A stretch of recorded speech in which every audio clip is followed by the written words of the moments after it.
Okay, we have this footage right here, filmed in 10-bit C-Log on the Canon R6, and we're gonna take it from this to this in under 2 minutes. Now, you wanna have your Premiere Pro window set up like this, with your vector scopes on one side and your Lumetri color on the other side, meaning that you can manage your grade all in one place without having to switch windows. If you need to set it up like that now, pause the video and come back. You done? Okay, let's do it. We'll start the clock in 3, 2, don't forget to subscribe, 1, go. So the first thing you want to do is have your grade running on an adjustment layer. Okay, it means you can turn the footage on and off, you can turn the grade on and off at a moment's notice. Now, C-Log is really soft, so the first thing I like to do is go down to the Creative tab and sharpen up my C-Log footage. I normally find that about 20 to 30, depending on the footage, works about right.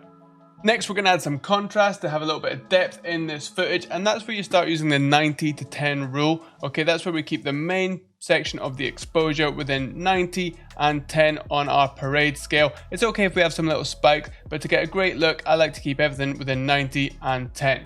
Okay, now we're going to bump up the saturation, and the Canon footage is really sensitive to this, so I really only need to bump it up a little touch, maybe to 115, and you already see a big pop in color compared to the original footage.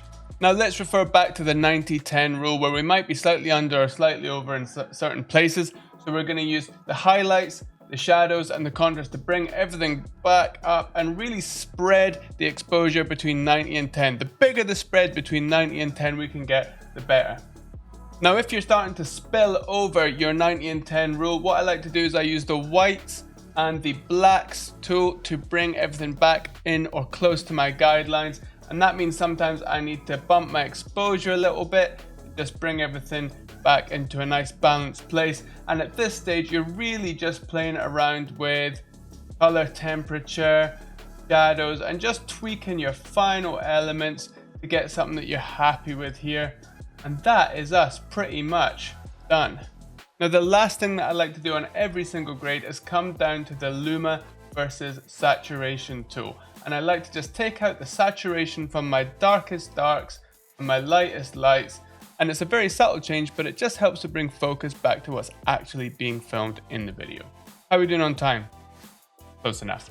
Now here's your disclaimer. This is not a cinematic grade or a pro grade. It's a really basic and easy grade for you to use with your client's footage. People get really worked up about color grading. Like, you don't use Resolve, or which Rec 709 LUT do you use, or that's actually color correcting, not grading. Who cares?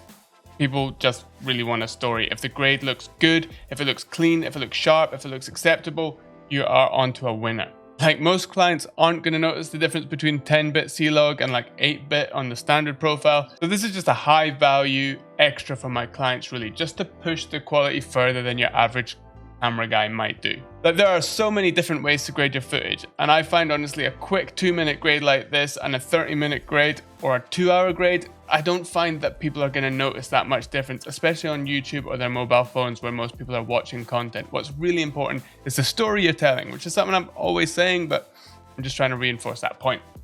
If you have any questions about this video, leave them in the comments. I will try and answer them either with a TikTok video. My TikTok is John.Isaacson, or I will just answer in the comments. I hope you enjoyed this video, and if it was valuable for you, please subscribe, and I will see you in the next one. And click like and the bell, and I will see you in the next one.